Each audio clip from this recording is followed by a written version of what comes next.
رب العالمين وبه نستعين على امور الدنيا والدين والصلاه والسلام على اشرف المرسلين سيدنا محمد وعلى اله وصحبه.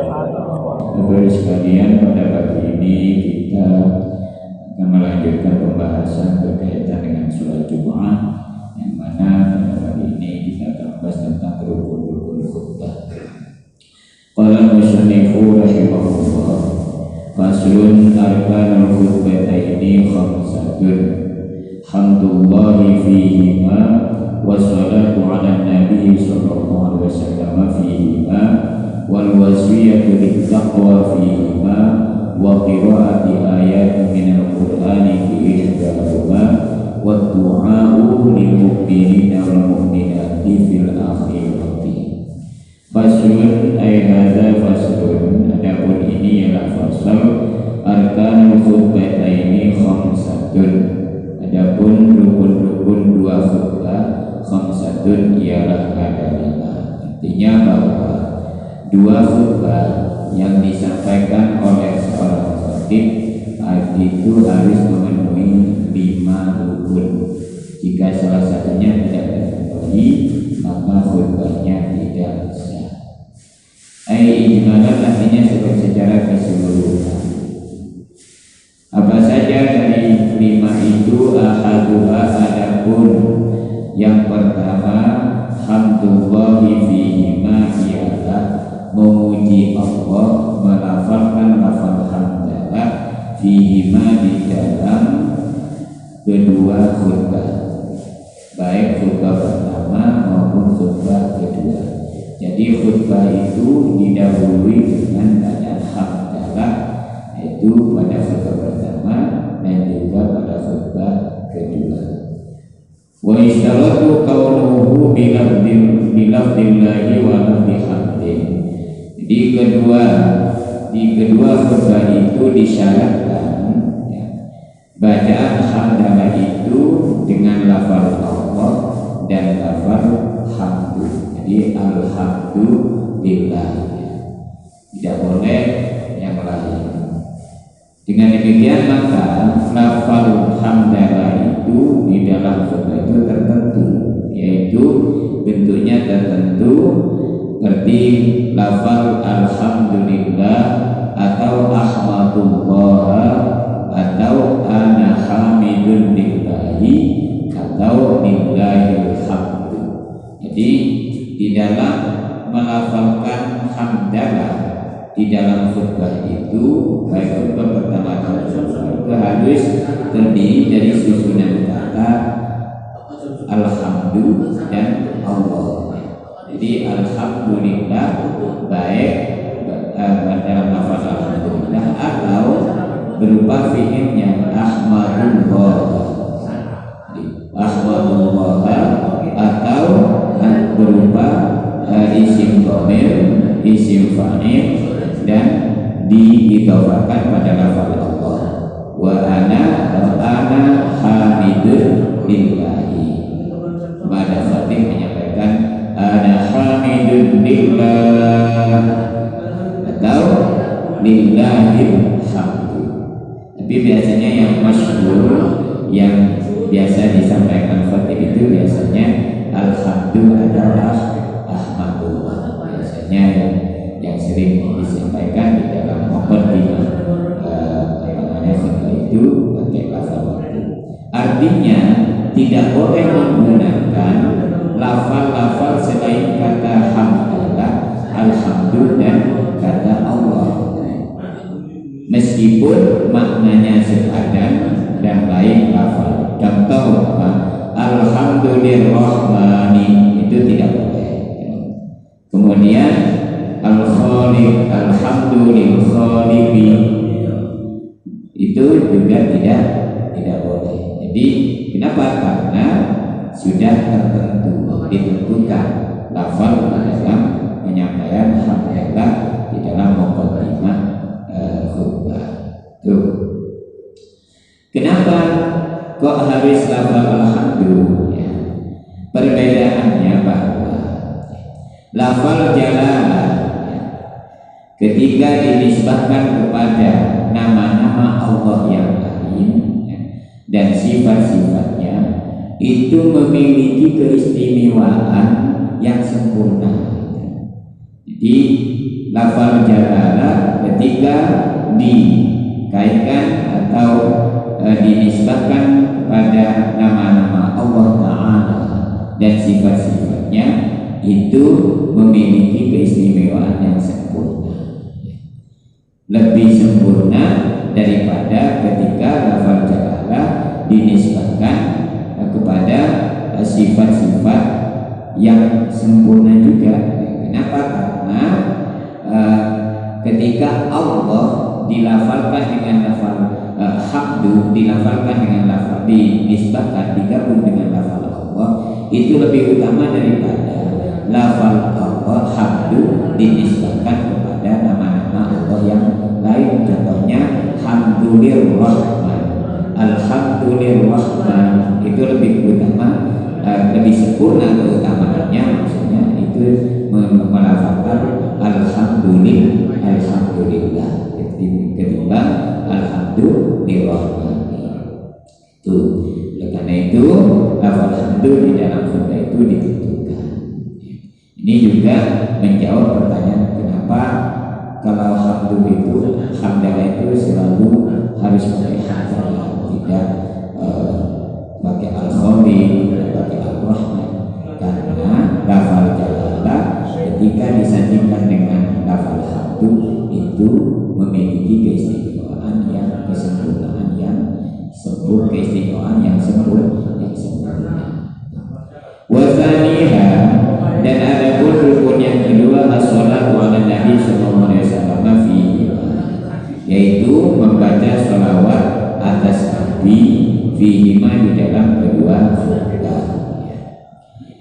Dan bacaan sholawat ini tertentu lafaznya, itu unsur lafaznya tertentu, seperti lafaz as-sholatu ala Muhammadin, atau menyampaikan lafaz usolli ala Muhammadin, atau usolli ala Sayyidina Muhammadin, atau ala musolli. Jadi sementara lafal Muhammadinnya itu tidak harus menggunakan lafal Muhammadin, tapi bisa menggunakan nama Nabi Muhammad atau julukan Nabi Muhammad yang lain. Ya.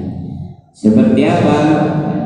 Seperti as-sholatu 'alal mahi, karena al-mahi itu termasuk nama dari Nabi Muhammad itu. Kemudian as-sholatu 'alal hasyir, juga al-hasyir itu boleh menggunakan as-sholatu 'alal hasyir, karena lafal al-hasyir itu juga nama dari Nabi Muhammad itu. Jadi kalau ada khatib menyampaikan wassalatu 'alan nabiyyi itu boleh, wassalatu wassalamu 'alal mahi, itu berarti yang dimaksud adalah Nabi Muhammad itu boleh. Wazalithuha al-wasiyatu, sementara yang ketiga al-wasiyatu lebih taqwa fihima, yaitu berwasiat untuk takwa kepada Allah di dalam dua khutbah. Jadi rukun yang ketiga, khatib harus menyampaikan pesan, ajakan, perintah para jamaah, para umat Islam, para jamaah untuk bertakwa kepada Allah. Harus ada lafaz ittaqullaha haqqa tuqatih wa la tamutunna illa wa antum muslimun. Dan ayatnya ya ayyuhalladzina amanu taqullaha haqqa tuqatih wa la tamutunna illa wa antum muslimun. Atau lafal-lafal ayat-ayat ajakan-ajakan takwa yang lain. Itu seperti wa may yattaqillaha yaj'al wa may yattaqillaha, barang siapa yang bertakwa kepada Allah, wa may yattaqillaha yaj'al lahu makhraja wa yarzuqhu min haitsu la yahtasib. Barang siapa yang bertakwa kepada Allah, Allah akan menjadikan jalan keluar dan akan memberi rezeki dari sesuatu yang tidak terduga-duga. Itu bisa menggunakan ayat itu untuk ajakan takwa itu. Sementara menurut Syekh Ar-Ramli di dalam penyampaian lafal takwa itu juga harus diikuti dengan dorongan atau perintah ajakan untuk taat kepada Allah. Tidak cukup hanya dengan ittaqullah menurut Syekh Ar-Ramli, tetapi harus diikuti lafal taat kepada Allah, baik di dalam teks Arabnya maupun di dalam terjemahan. Kenapa? Karena tidak cukup di dalam lafal takwa itu, ajakan takwa itu tanpa ada ajakan takwa dan taat kepada Allah seperti menakut-nakuti at-tahdzir itu tidak cukup. Artinya memberikan khatib itu menyampaikan kepada jamaah agar hati-hati terhadap dunia dan tipu dayanya. Karena itu menurut Syar'i sudah menjadi lumrah, tidak hanya bagi umat Islam tetapi juga bagi non-Muslim. Jadi menurut si Asia, takwa itu apa? Imtitsalu awamirillah wa ijtinabu nawahihi. Jadi takwa itu adalah menjalankan perintah Allah dan menjauhi larangan-larangan Allah dengan sebenar-benarnya takwa. Jadi itu fungsinya khutbah itu diterjemah agar jamaah itu memahami, termasuk ajakan takwa itu. Wa rabi'uha qira'atu ayatin minal Qur'ani fi ihdahuma. Dan yang keempat dari 5 rukun itu yaitu membaca ayat minal Qur'ani, ayat dari sebagian Al-Qur'an fi ihdahuma, di dalam salah satu keduanya. Jadi kedua khutbah, baik di khutbah pertama maupun di khutbah kedua, sang khatib harus menyampaikan ayat. Kenapa? Ittiba' Rasul, yaitu mengikuti cara khutbahnya Rasulullah. Ayat yang dimaksud ini yaitu ayat yang bisa memberi pemahaman kepada jamaah sebagai sami. Jadi ketika khatib menyampaikan suatu khutbah, itu harus ada ayat yang disampaikan yang bisa dipahami oleh pendengarnya, oleh para pendengar jamaah yang hadir di masjid itu. Kalau temanya tentang maulid, ya usahakan ayatnya juga tentang maulid. Tetapi di sini disunahkan ayat yang dipakai itu setiap hari Jumat itu kalau bisa khatib menyampaikan surah Qaf, surah Qaf. Jadi Qaf wal Qur'anil Majid, itu kalau tidak salah ayatnya 20 ayat. Surah Qaf itu atau lebih, saya lupa. Jadi itu sunnah, atau disunahkan membaca sebagian surah Qaf. Di khatib itu setiap Jumat disunahkan membaca surah Qaf atau sebagian dari surah Qaf.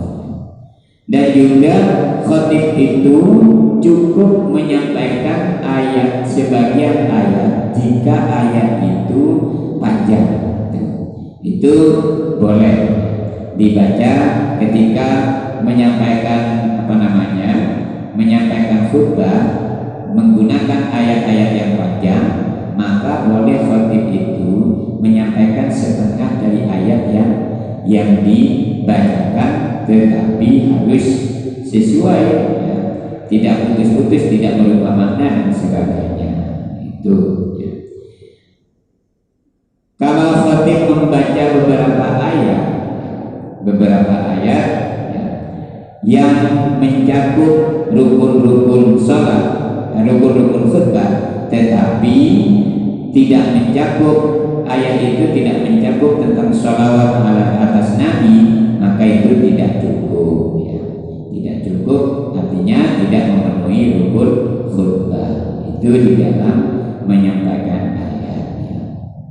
Termasuk khatib kalau tidak mampu membaca menyampaikan satu ayat ya, atau bacaannya tidak bagus dan tidak menemui orang lain yang sepadan dengan dia yang lebih baik bacaannya, maka khotib itu boleh hanya diam sekedar khutbah. Itu seukuran penyampaian khutbah itu di dalam penyampaian ayat. Tapi saya kira kalau khotib itu insya Allah sudah baik-baik bacaannya, fasih-fasih, artinya sudah taksib insya Allah ya.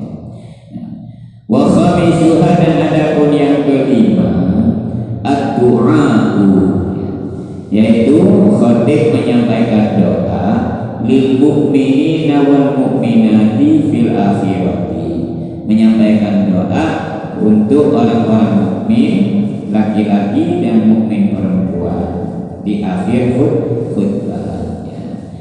Allahumma ighfir lil muslimina wal muslimat wal mu'minina wal mu'minat al ahya'i minhum wal amwat. Itu termasuk rukun. Jika itu tidak dibaca maka khutbahnya tidak sah. Tetapi boleh khotib itu mencukupkan doa itu hanya dengan lafal mukminin tanpa mukminat. Kenapa? Karena menurut Syekh Nawawi bahwa lafal mukminat itu di dalam doa di akhir doa itu hukumnya sunnah. Hukumnya sunnah tidak termasuk dari rukun. Tapi kalau khotib itu hanya menyampaikan lil mukminat saja, itu tidak cukup, jadi khutbahnya tidak sah, tidak memenuhi rukun. Khotib juga boleh mendoakan pemerintah, mendoakan presiden, boleh secara khusus. Tetapi yang tidak boleh adalah berlebihan di dalam mendoakan presiden ya. Jadi menyebut sifatnya, sama presiden kita sekarang Pak Jokowi, kemudian disebut di dalam doa khutbah, didoakan di akhir khutbah, itu boleh. Tetapi menyebut sifat-sifatnya Pak Jokowi itu tidak boleh berlebihan ya. Bahkan tidak boleh keluar dari batas yang wajar ya. Kecuali kalau tidak disebut ya, secara berlebihan sifat-sifatnya, karakternya, perilakunya, pribadinya, mendapatkan si khotib itu mendapat ancaman ya, mendapat ancaman ya, bisa menimbulkan mudarat, bisa menimbulkan fitnah, maka itu wajib dilakukan. Menyanjung-nyanjung di dalam doa itu wajib gitu. Kalau sekiranya menimbulkan mudarat, itu hukumnya sama dengan haknya sebagian umat, sebagian manusia dengan manusia yang lain. Kemudian di dalam kekhawatiran itu ya, tidak boleh ada kekhawatiran yang dominan. Cukup yang wajar-wajar saja. Tidak perlu khotib itu terlalu takut.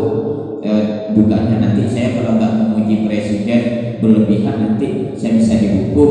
Tidak perlu, tidak disyaratkan seperti itu. Jadi wajib kalau sekiranya presidennya otoriter, zalim, bijak, boleh disatu-satu. Untuk apa?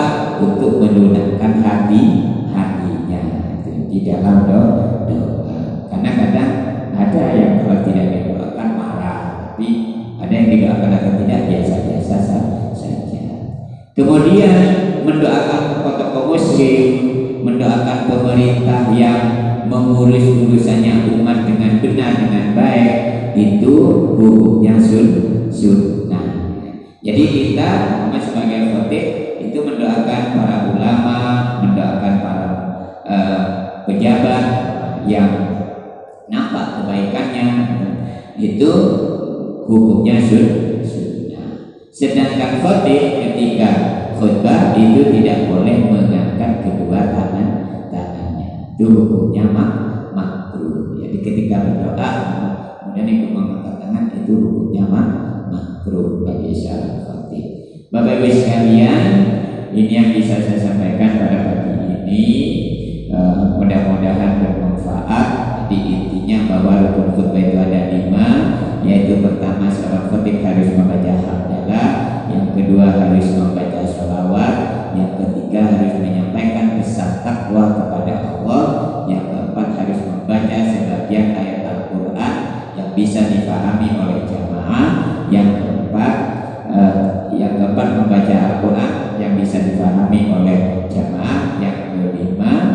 sekaligus mendoakan umat Islam, yaitu mukminin dan mukminat. Ini yang bisa saya sampaikan. Mohon maaf ya sebisa-bisanya karena nanti masih habis ini, masih ada acara lagi. Ya. Mohon maaf dari saya apabila ada kesalahan, mudah-mudahan bermanfaat. Bismillahirrahmanirrahim. Alhamdulillahirrahmanirrahim. Hamdan yuwafi ni'amika fi majidah.